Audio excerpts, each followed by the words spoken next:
boy. My name is Alina Barreto and I am a makeup artist. I've been working around 10 years as a makeup artist, 6 years professionally on film and television, and I believe it's a year and a half as a union makeup artist.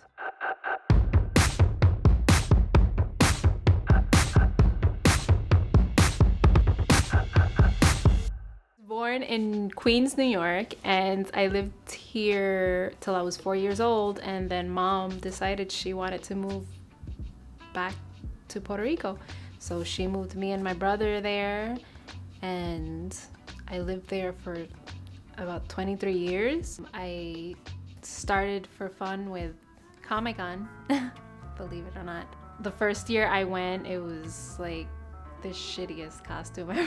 It was really like dumb, and I saw people's reaction and I was like, next year it's gonna be better, and that's exactly what happened. Every year I just got better and better, and I just loved people's reaction, and it was like a high, I guess, if you want to put it that way, when people would react to what I did. They're like, you really did that? And I'm like, yeah, that was me, I did that. And so that's how the whole becoming a makeup artist started.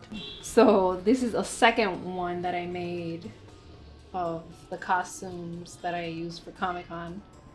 The first one I made was so heavy, I didn't know what I was doing, so I got rid of that, and from that I saved like the tongue and the eyes, and I made a new one from like paper mache. It took me months. When I moved here to New York, I decided to go to a school named Makeup Designery, MUD for short, and really wanted to go to that school because one of the last courses is a special effects class, and that's really what I wanted to do. And in that class, you learn a lot of things. You learn burns, you learn wounds, cuts, scrapes, hair laying, which is fake hair, ball caps. But the final for that class, which is the final exam, is you get to create a creature, whatever you want. So my creature was a Medusa, the one I had in my mind that I wanted to create, that I wanted to do. So when my teacher goes around asking all the students, what's your creature? What do you want to do? I said, I want to do a Medusa. And he was like, no, you're not doing a Medusa. Everyone does a Medusa. I'm sick of seeing Medusas. I don't want to see a Medusa. And I'm like, I'm doing a Medusa. I'm doing a Medusa. And so we're in this class and we're going back and forth in front of everybody, basically arguing at each other, because he was straight up saying I was not doing Medusa. And in my head, I'm like, I'm paying for this school, which is very expensive, and this is what I want to do. I'm doing a Medusa. So he was like, okay, you could do Medusa. Nobody else is doing a Medusa. And basically he was like, I guess he was like, you're gonna fail. And we're really good friends now, by the way. He's the best. I love Anthony. He's probably gonna be like, this bitch is bashing me. So yeah, I decided to do a Medusa, and I spent a lot of time out of school, not only in school creating it, but outside while I was at home creating stuff to make this amazing creature. And he said it was one of the best things he's ever seen in the school. I had made like big square sheets of latex just because I had nothing better to do. And then I was like, oh, wait, like if I could make like a snake thing. So I just laid the squares, I cut them and I layered them, and this is what came out of it. In COVID, I worked on films, and one of them is called The Green Veil. It's a 4-part series, and I loved working on that. To me, that series was amazing. I got to do makeup on John Leguizamo, and I love John Leguizamo and John Ortiz, and I got to do their makeup. Like, I was their makeup artist. So that's, it's fun to say that, oh, you worked in COVID. Yeah, and not only did I do that, but I worked on this amazing series, and yeah. So The Lion and the Firebird was a project that I worked on, and it's basically like 2 different races and how they basically fall in love. but it's like back in the caveman era. So it was like a lot of effects and cuts and wounds and blood, and yeah, so it was really fun to get to work on it. And especially it was new technology that was used in The Mandalorian. From what I heard, someone who worked on The Mandalorian had to do with this actually happening, with us getting the background. So I was like, oh, that's cool. So it was awesome because I had never worked on a film like that because of the technology that we use. That job, they actually wanted me to be department head in hair and makeup. And I refused. You have hair and special effects for like 9 people in heavy makeup. So I was like, no. We're not doing this. This is like, if you really want this to work, this is what's going to happen. You're going to get another department head for hair, and I need 2 assistants. And as it is, myself with 2 assistants, we took hours on doing makeup for one person. I would say, yeah, like an hour almost each person. So imagine me doing that alone. Craziness. Oh, this is so sorry. Oh, I think that's a cotton swab. Is this? I didn't put this for him. Maybe using that one. This was already on your station. How many days are you on? 3 days. Are you sure you're on for 3 days? As of right now, yeah. New prosthetic for this guy. Where are they? Okay. In his bag. We have 4 left here. I just my bad. He said he's only on for 3 days, and we have 5 prosthetics, or 4 now. I've worked with people where they had to put on a prosthetic and then it wasn't working out, and then they just went for a walk to decide what the hell they were gonna do. No, you have to be someone who knows how to make a decision like that. I got 2 assistants. One was Juliana and the other one was Alina, same as me. They're recent graduates from MUD. And Juliana, this was her first film. She had never worked on anything before, so I'm happy to have given her the opportunity to work on something like this.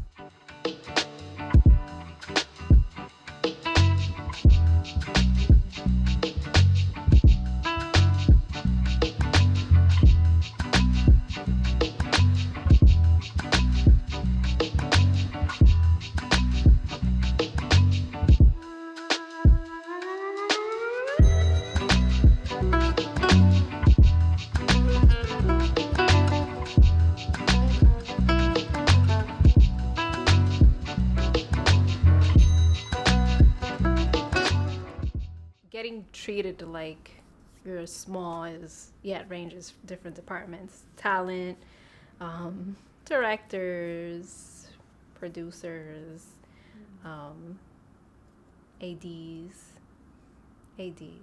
You're special.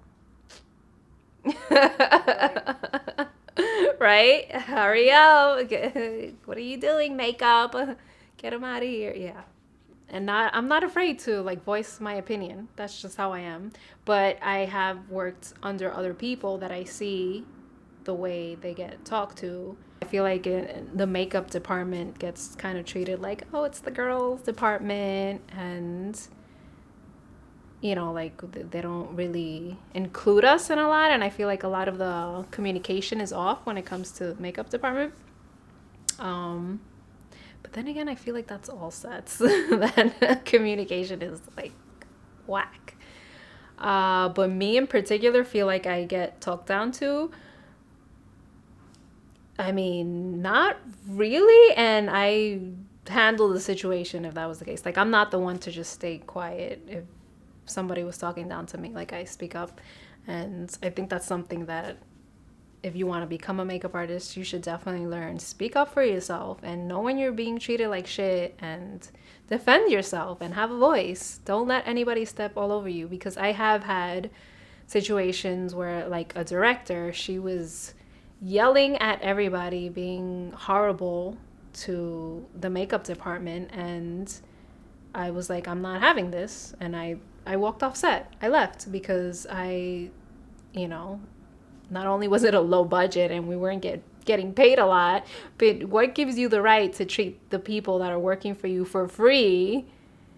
What gives you the right to talk to them, you know, like that and yell at them? And no. So, in situations like that, yes, I will speak my mind, and if I feel that strongly about it, I will walk off set. Advice that I would give somebody who wants to do this is to hustle, to just hustle. And if you're not willing to hustle and to speak up, I don't see anybody making it in this industry, because it's everything is on you. Everything is on your own. I mean, unless you're super rich and you could pay everybody off, then okay. But if you're like a regular poor person like myself, yeah, just hustle. And if you hustle, you'll definitely get places.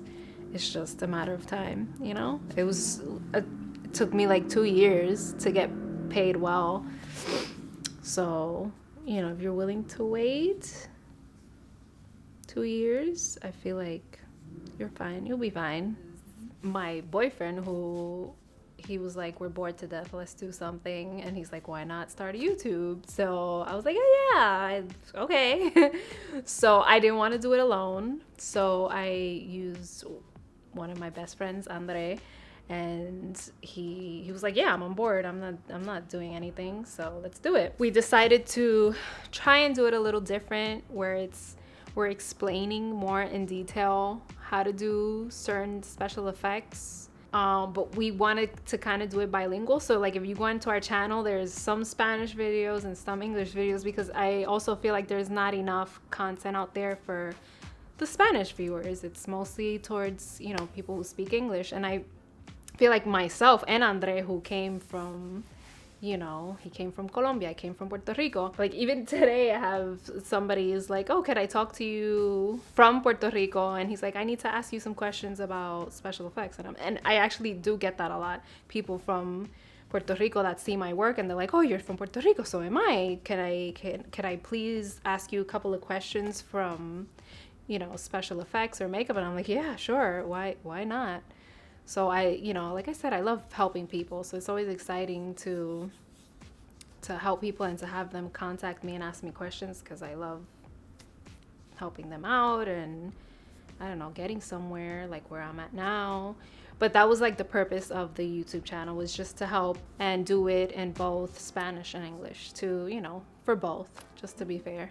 I actually never even thought of becoming a union makeup artist, or I didn't even know it existed. I didn't know it was something, because for some reason it's like a big secret and everyone tries to hide it for some reason. I feel like they don't really help each other out to get to the next level, and I'm totally not that person. I love helping people out. Even like my YouTube, it's giving what I learned in school and I paid like 20 grand, more than 20 grand. I'm giving it away so I could help people who don't know. I love helping people.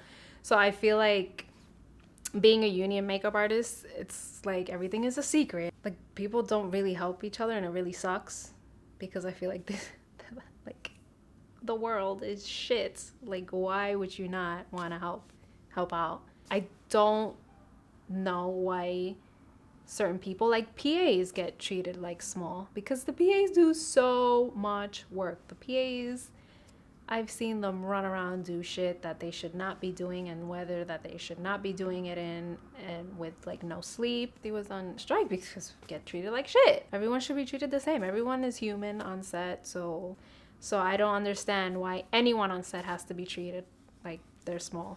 What, because you're maybe well known, you get to be treated better? It's like we're all working on one thing, which is making one film that we're all working on together. So, yeah.